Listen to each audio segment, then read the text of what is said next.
جو ایک بڑا خاص واقعہ مشہور ہے کہ جب آپ احمد سیدنا احمد کبیر رفاعی روزہ سرکار صلی اللہ علیہ وسلم پر حاضر ہوئے تو دست اقدس کا باہر آنا، یہ ہم نے واقعہ سنا ہے کہ پیارا آقا صلی اللہ علیہ وسلم کے دست مبارک باہر تشریف لائے، تو یہ اس واقعے کی کہاں تک سچائی ہے، اس بارے میں ذرا ارشاد فرمائیں۔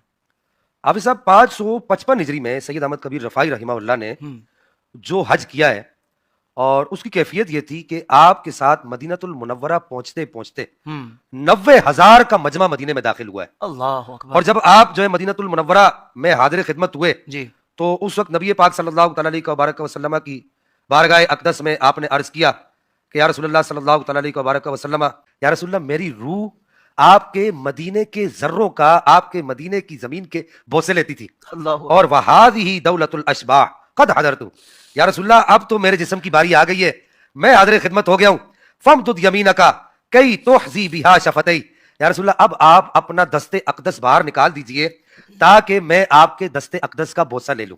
سبحان اب یہاں پر حافظ صاحب یہ ہوتا ہے، اس طرح کی جو اولیاء کرام کی کرامات ہیں جی اس میں دو پہلو ہیں، جی ایک تو اس ولی کی کرامت ہے اور دوسرا نبی پاک صلی اللہ تعالی علیہ وسلم کا وہ معجزہ ہے۔ سبحان خدا دا نہ ہے کہ کام کر لگے ہو، اور کتنی جھوٹی تعویلات آپ کر رہے ہو بابوں کی بات کو۔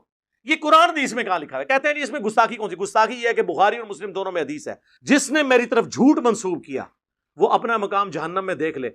تم نے رسول اللہ پہ جھوٹ باندھا ہے، کرا رہے ہو، کیا یہ نبی کی تعلیمات ہے؟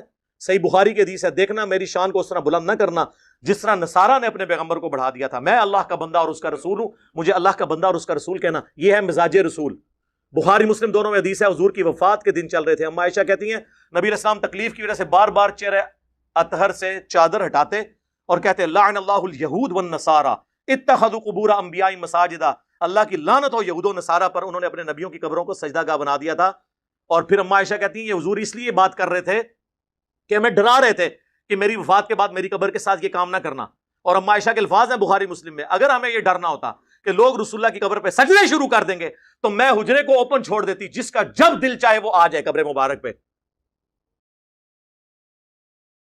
بخاری مسلم دونوں میں حدیث ہے، اما عائشہ کہتی ہیں نبی علیہ السلام کی وفات کے دن چل رہے تھے، آپ بیماری کے عالم میں تھے، اور آپ کی دو بیویاں حضرت ام سلمہ اور ام حبیبہ بیٹھی ہوئی آپس میں یہ بات کر رہی تھی۔ جب ہم حبشہ گئے تھے نا ہجرت پہ، وہاں ہم نے ماریہ نام کا ایک گرجا دیکھا تھا جس میں تصویریں لٹک رہی تھی، تو نبی علیہ السلام اپنی بیماری میں متوجہ، انہوں نے کہا یہی ان کی خرابی تھی، ان میں جب کوئی نیک آدمی فوت ہو جاتا اس کی قبر پہ سجدے شروع کر دیتے، اس کی تصویریں لٹکا دیتے، قیامت والے دن یہ بدترین مخلوق بن کے اٹھیں گے۔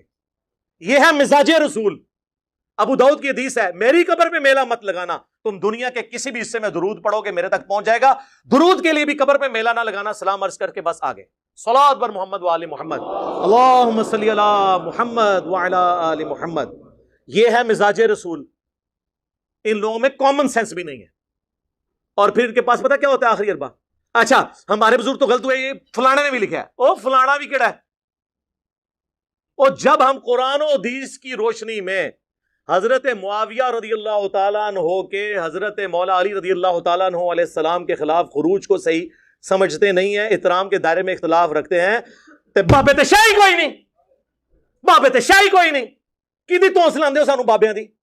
ہاں دوس لگاؤ مجھے ابو بکر عمر عثمان و علی کی کہ یہ ان کا عقیدہ تھا، میں مانوں گا، خلفائے راشدین ہیں، ان کی پیروی کا حکم ہے، علیکم بسنتی وسنت الخلفاء الراشدین المہدیین۔ ابو داؤد میں حدیث ہے، یہ ترمذی میں موجود ہے، مشکات میں موجود ہے، لگاؤ دھونس۔ لیکن یہ آپ کے اپنے عقیدے بنائے ہوئے ہیں اور آپ ہمیں کہہ رہے ہو کہ ہم پابند ہیں۔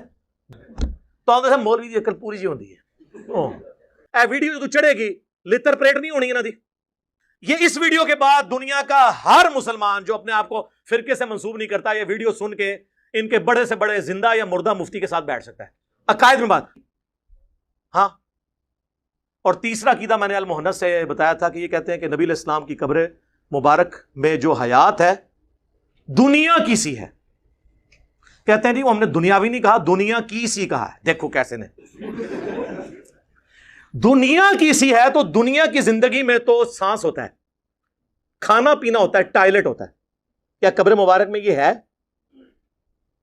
اوے شہید جو رسول اللہ کے دین پہ جان دیتا ہے اس کی زندگی کا آپ کو شعور نہیں؟ نبی علیہ السلام کی تو قبر مبارک میں زندگی جنت کی وہ تو اتنی عرفہ والا برزخی ہے۔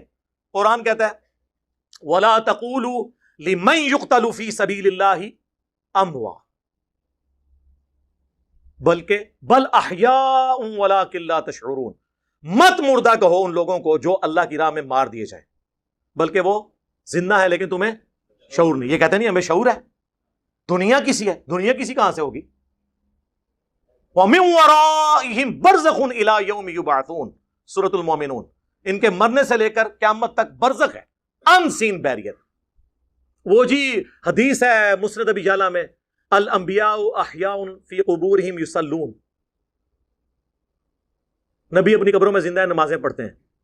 اور مسلم شریف میں حدیث ہے کہ موسیٰ علیہ السلام کو نبی صلی اللہ علیہ وآلہ وسلم نے سفر معراج میں اپنی قبر میں نماز پڑھتے ہوئے دیکھا، ہوا قائم یصلی فی قبری. بالکل ہم مانتے ہیں، لیکن قبر مبارک آج کھولیں کوئی نبی آپ کو نماز پڑھتا ہوا نظر نہیں آئے گا. جیسے دفنایا گیا تھا ویسے ہی جسم مبارک سلامت نظر آئے گا.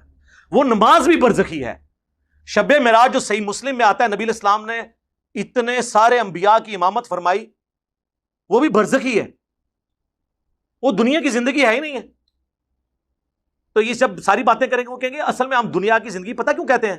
بڑی ہوشیار ہے. کہتے ہیں اس لیے کہ جسم مبارک سلامت ہے، اس لیے دنیا کیسی کہتے ہیں ہم، باقی برزخی ہے. نہیں نہیں، پرانے گلاں پرانے بانے. میں تے تہاڈیاں شاواں کھڑ کے دساں گا. فضائل حج میں شیخ زکریا کاندروی نے لکھا ہے کہ 90,000 لوگوں کی موجودگی میں حضور کی وفات کے 550 سال کے بعد 555 ہجری میں شیخ عبد القادر جیلانی رحمۃ اللہ علیہ کے مرید شیخ احمد رفاعی قبر اطہر پہ جب اشعار پڑھ رہے تھے تو قبر سے ہاتھ باہر نکلا، کیونکہ انہوں نے کہا یا رسول اللہ اپنا ہاتھ نکالے، میں نے بوسہ دینا ہے. اور انہوں نے بوسہ دیا 90,000 لوگوں کی موجودگی میں، جن میں شیخ عبد القادر جیلانی کا نام بھی ذکر کیا جاتا ہے.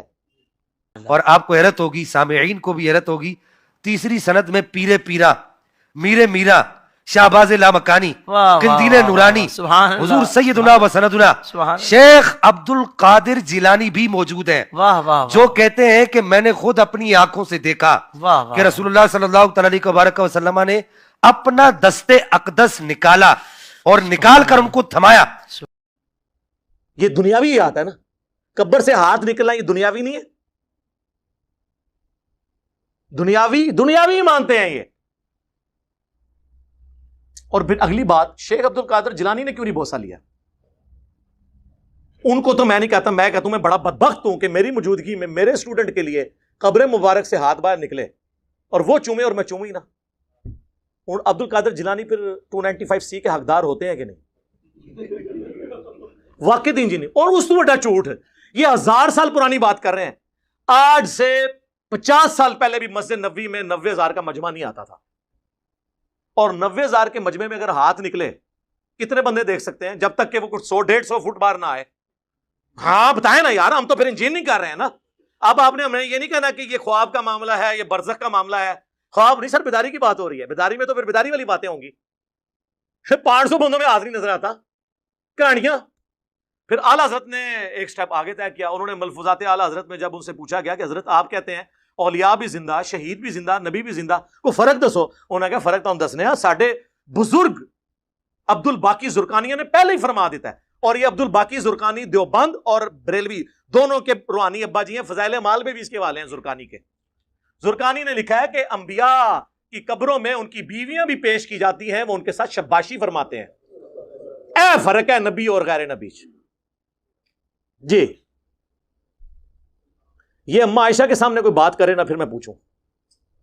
جی مسند احمد میں حدیث ہے، مشکات میں موجود ہے. اما عائشہ کہتی ہیں جب تک رسول اللہ اور ابو بکر صلی اللہ علیہ وآلہ وسلم رضی اللہ عنہ میرے اجرے میں دفن تھے نا، تو میں بے دھڑک اس حصے میں چلی جاتی تھی. جب سے عمر دفن ہوئے نا تو میں پردے کے بغیر نہیں جاتی. عمر سے مجھے حیا آتی ہے. یہ نہیں کہ حضرت عمر دیکھ رہے تھے، جو قبر کے نیچے سے دیکھ سکتا ہے، کپڑے تو کوئی چیز ہی نہیں، اس کے سامنے پردہ تو کوئی چیز ہی نہیں. صرف حضرت عائشہ کا یہ تقویٰ تھا کہ وہ اس لیول تک، جس نے حضرت عثمان کہتے ہیں جب سے میں نے اپنا دایاں ہاتھ حضور کے ہاتھوں میں دیا میں نے شرمگاہ کو ہاتھ نہیں لگایا اس سے. آپ کو کہے گا ان کو کہ کبھی ضرورت پڑ جاتی ہے، انہوں نے اپنے اوپر یہ لازم کر لیا تھا کہ یہ ہاتھ اب اپنی شرمگاہ کی طرف بھی نہیں اٹھے گا، چاہے جائے کہ میں اس کو کسی غیر کی طرف اٹھاؤں، کیونکہ حضور کے ہاتھوں میں ہاتھ دیا ہے. تو یہ صحابہ کا تقویٰ ہوتا تھا، یہ اما عائشہ کا تقویٰ تھا کہ میں ادھر جو ہے بغیر پردے کے بھی نہیں جاتی، میں اتنا پردے کا اہتمام کرتی ہوں. اس اما عائشہ کے سامنے کوئی یہ بات کرے کہ جی نبی کی بیویاں قبروں میں پیش کی جاتی ہیں، وہ شب باشی کرتے ہیں، اور جی جنت میں حوریں نہیں ملیں گی، تو وہ جنت کا باغ ہے، حضور علیہ السلام کی قبر جنت کا ٹکڑا ہے، او پائیے حورا ملنیاں نے قیامت قائم ہونے تو بعد جدو لوگ جنت پہنچ جان گے، خدا دا نہ ہے کہ کام کر لگے ہو، اور کتنی جھوٹی تعویلات آپ کر رہے ہو بابوں کی بات کو۔ یہ قرآن حدیث میں کہاں لکھا ہے؟ کہتے ہیں جی اس میں گستاخی کون سی؟ گستاخی یہ ہے کہ بخاری اور مسلم دونوں میں حدیث ہے، جس نے میری طرف جھوٹ منسوب کیا وہ اپنا مقام جہنم میں دیکھ لے۔ اب مجھے بتاؤ کہ رسول اللہ نے کب فرمایا کہ میری قبر میں بیویاں مجھ پہ پیش کی جائیں گی؟ بتاؤ، تم نے رسول اللہ پہ جھوٹ باندھا ہے۔